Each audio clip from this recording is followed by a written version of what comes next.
Hello, everyone. Welcome back to another episode of Testimony Thursdays.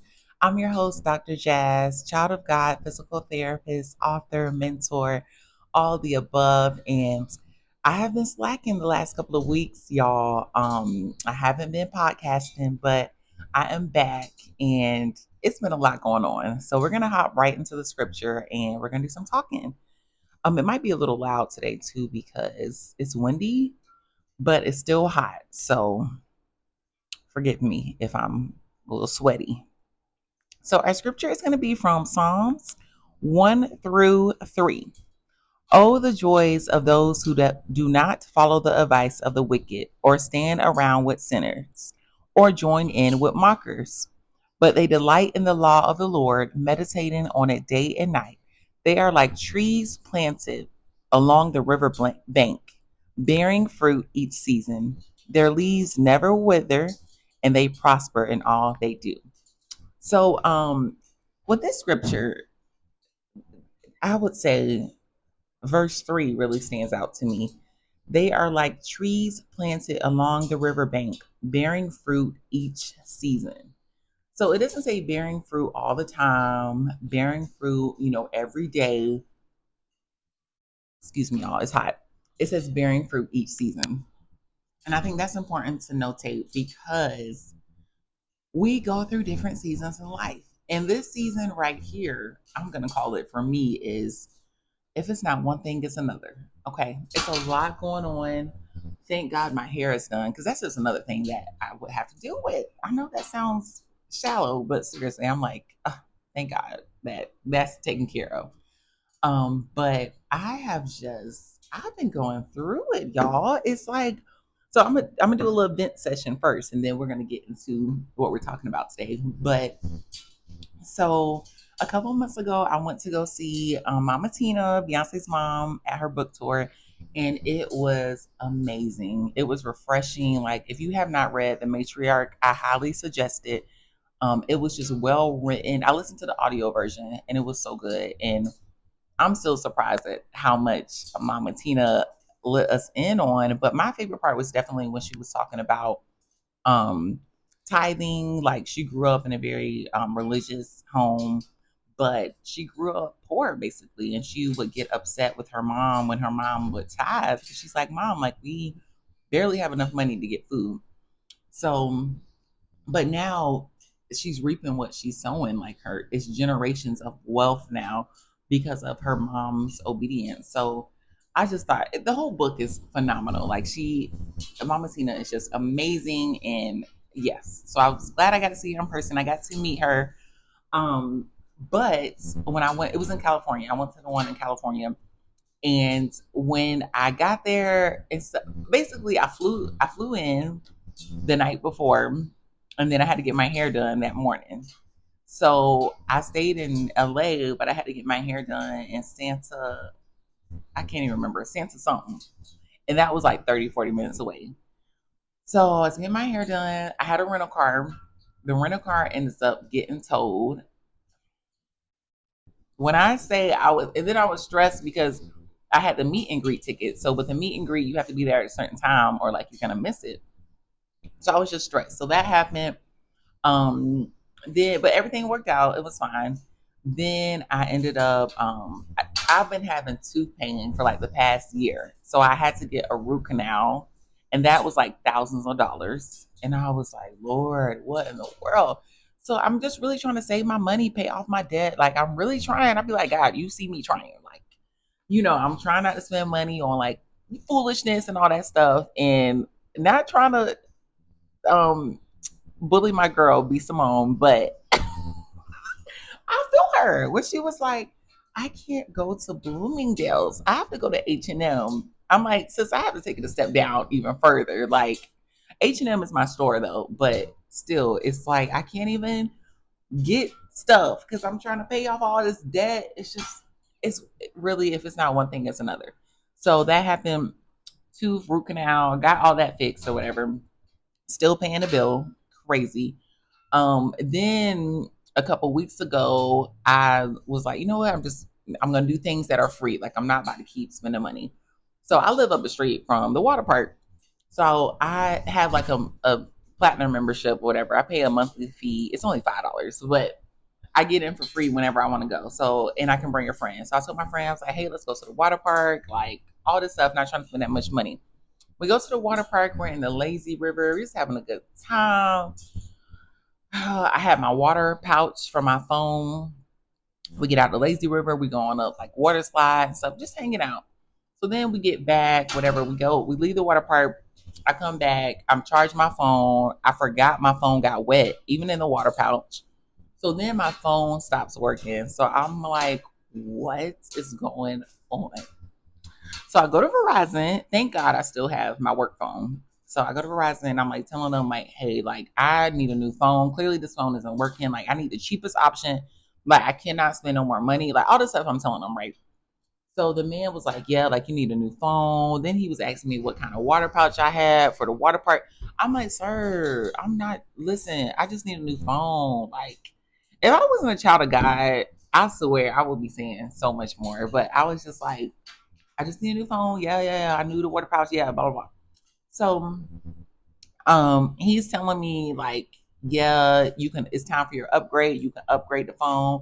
The monthly plan will be about $5 more, but then you got to pay $35 the next month, and then you got to pay a $115 setup fee. All of this stuff. Then you, do you want to get a case today? No. Do you want to get a charger? No. Doesn't it come with a charger? And I wasn't talking to him like this, but in my head I was.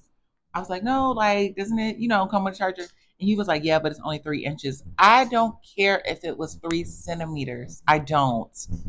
I don't. Whatever comes with it is what I need. So then he pulls up my account and he's like, you have a $19 overdue balance. And I'm like, for what? Like, what is it for? He couldn't tell me what it was for. And he's like, I don't even know why you have a balance if it's on auto pay.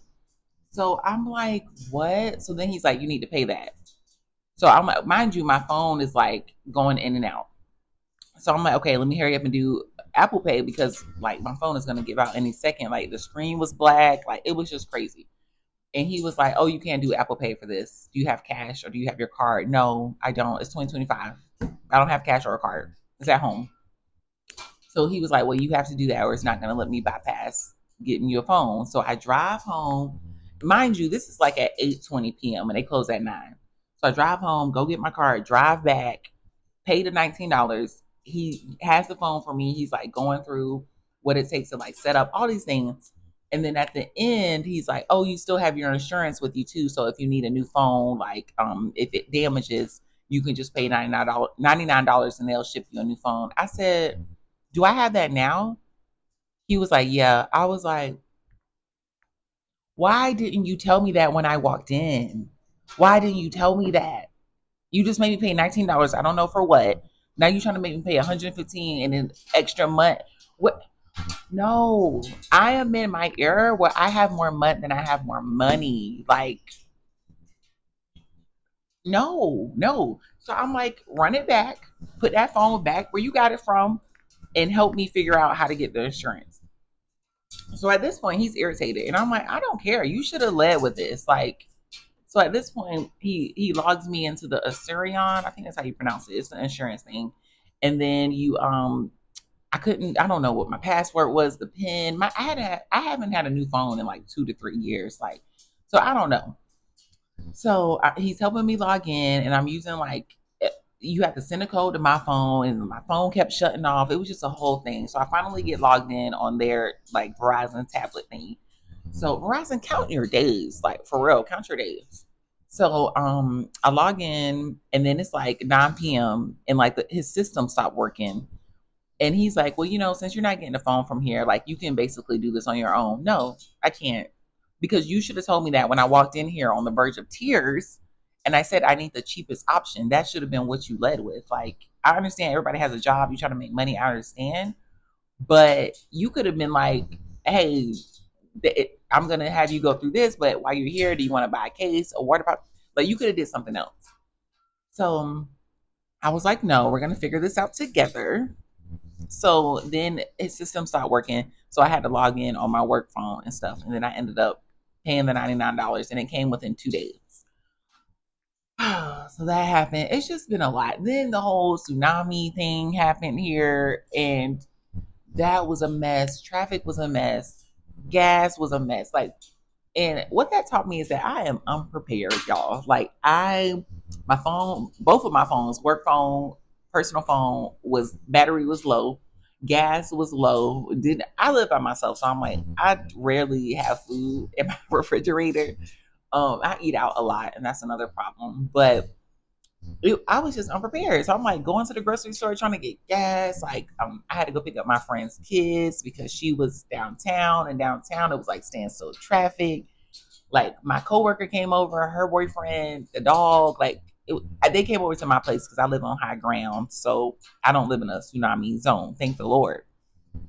So that happened, and it was just a mess, y'all. It was a mess. But what it taught me is that it reminded me of God's grace, because even though, we talked about this on Bible study yesterday, like, no man knows the hour of time or time, when God decides to bring Jesus back. And it is what it is. Like, nobody's going to know the time or the day when the world is coming to an end. But it reminded me of God's grace, because even with the tsunami, it's like, okay, we had 4 or 5 hours to get everything together, go to high ground, like, do everything we need to do in case something doesn't go the way we planned it to go. So every day we wake up, we have time, y'all. We have time. Every day we are breathing, opening our eyes. We have time to get right with the Lord and do what we have to do. So I hope that inspires someone, because, yeah. Sorry I was doing all that complaining, y'all. I needed to vent, but I'm thankful. I'm definitely thankful.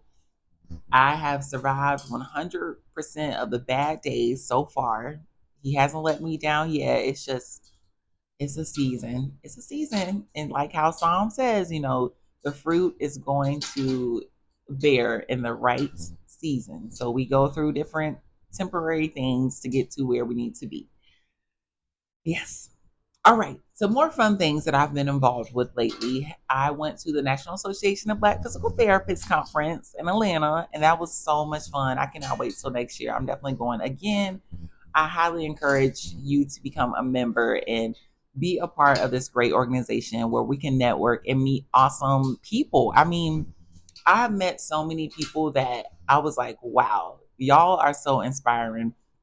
I met this one physical therapist who, she now has a business where she monitors women's vitals during pregnancy.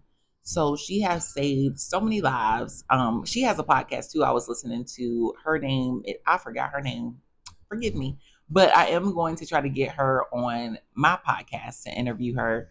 I mean, she was just lovely, like, very beautiful spirit, like a believer. I mean, and to launch this business, oh my, I mean, to me, that warms my heart, because not only did she see a need, but she filled the gap, and she's saving people's lives. Like, this is from vitals, monitoring your vitals. And she encouraged me, because I don't check my blood pressure, but she was like, why don't we check our blood pressure? Like, we check everything else.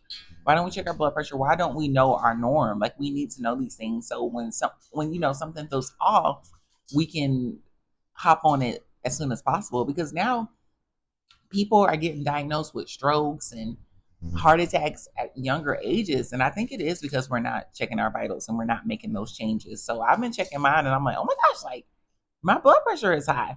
So I've been working out more, watching what I eat, and it has definitely decreased. And this is just in a matter of like weeks. So it's reversible. Um, yeah, so that happened. And then I met this other physical therapist where she basically was talking about the Wells criteria for DBTs, all of my PTs and PT students out there. And the criteria, it talks about, like, if you have redness, if you have warmth, if you just had surgery, do you have active cancer? And you get a point for all of those things. And it tries to catch DBTs early so they don't turn into PEs and you don't have a stroke and all of these things. So she was sharing her story about how her patient just had an Achilles repair, and she thought that he had a DVT, but he had increased melanin, so his skin tone was darker, and he didn't meet the criteria of the well score, but she was still like, no, like something doesn't feel right. She sent him to the ER and he had blood clots in his leg. And I was like, girl, so I'm gonna get her on the podcast too. We're gonna try to do that within the upcoming weeks because that story needs to be shared. Like she literally saved that man's life, you know. So and it is an article you can go and read. I need to post the link, so please remind me, y'all. She sent me the link, but it's a case study that she did and got published. Yeah, I mean, you just meet so many cool people, innovative people, and that keeps me inspired and keeps me going because I'm so motivated after that conference. Um, oh my gosh, y'all, I forgot to tell y'all I want to go see Beyonce. So what in the world? So I forgot all about that. So I saw Beyonce's mom one, then I went to go see Beyonce, and it was a wonderful experience. Loved every bit of it. I'm so happy that I get to see a superstar and a superstar in the making on stage because Blue did her thing. And yeah, it was an amazing just tribute to Black artists and what they have to go through. And even like reading Mama Tina's book, like listening to the audiobook, knowing the thing, because I thought Beyonce and Solange like grew up rich, like loved them down, but I thought they came from like privilege, entitlement. When I listened to the audiobook, I was like, oh my, I have even more. Y'all know I'm in a beehive, like Beyonce. But I have even more respect for that family. Like, I mean, and even now today, like what Beyonce has to go through to be an artist, it's like, oh my gosh, the racism they went through in school, even, going through elementary school, like the things Solange experienced, it's just a lot. But Cowboy Carter was amazing. I had a good time. So yeah, I did that. And then I also went to the American Physical Therapy Association Leadership Congress meeting. So I am a leadership scholar. I said I was going to do a TikTok video. I need to do it, just explaining more of that to get more people involved. But that was in DC. So it was so busy because also the National Convention for Delta Sigma Theta was there too. So all of my sorors were there. I mean, it was a busy time. Um, so I got to go there, and the Leadership Congress meeting was awesome as well because I got to meet a lot of people that are, like minded. We want to make a difference in the profession. So my group, we were talking about basically bridging the gap through generations. And I've noticed this just with, more with health literacy, jobs, occupation. So we talked about like how we can get more people involved with the APTA and how we can bridge the gap within like the organization and the workforce. So like how millennials, we do things different than Gen Z and Gen X and boomers, through everything, through all walks of our life. And I was telling them how I do things like it might not be traditional, like the way that I do things, And they were like, give me an example. And I was like, maybe like with, instead of sending somebody a text, I mean, calling someone or sending somebody an email, I might text them instead or voice message or instead of giving out a business card, I might give you my social media. Like that's different versus like Gen X. They may be more like professional. You got to do things by the book. You got to follow this policy before you can do this and that. And Gen Z, I feel like just unhinged. They on there dancing, TikTok, all that. I mean, they was teaching me a thing or two at a conference because I'm like, what? I had to Google what is a Jet 2 holiday. I didn't even know. I'm like, what's going on? I don't know, y'all. I don't. So that was really, really cool. And then we have another project coming up where we have to discuss the impact of physical therapists becoming primary care providers. So we were challenged at the conference to not just be solution based people. So I feel like as physical therapists, we are always fixing things. Like if we see a problem, it's like, oh, we can just do that. But the leader of the conference, she was saying how instead of like trying to fix the problem, figure out what the impact is. And that made me think of things like, okay, like I work in geriatrics, home health. So with that, it's like, okay, a lot of my patients, their family members want their parents to walk again. They may come out the hospital, or they may have had a fall or something, but they may have a diagnosis with dementia. So, to fix a problem in my head, I'm like, oh, if we get a walker, if we get a gait belt, if we get all these things, maybe they can walk again. But then it's like, what's the impact? If they're walking again, will they elope? If they're standing and they lose their balance, will they fall? Like, will it cause more issues? So, what is the impact that we're doing? So that made me think a lot because I'm like, sometimes fixing one problem causes another problem. So I'm glad she challenged us with that. And yeah, I'm excited for November. We have another conference in November, so we'll get to go in person again. But yeah, I'm so happy to be a part of the National Association of Black Physical Therapists and the American Physical Therapy Association, and learn so many different things, meet so many different people, and just know it's possible. There's a pathway and a journey for everyone to live a happy, successful life, giving back to people. So, yes, y'all. All right, I'm about to head to work, guys. We end every episode of like, what's the test we're going through that's going to lead to a testimony?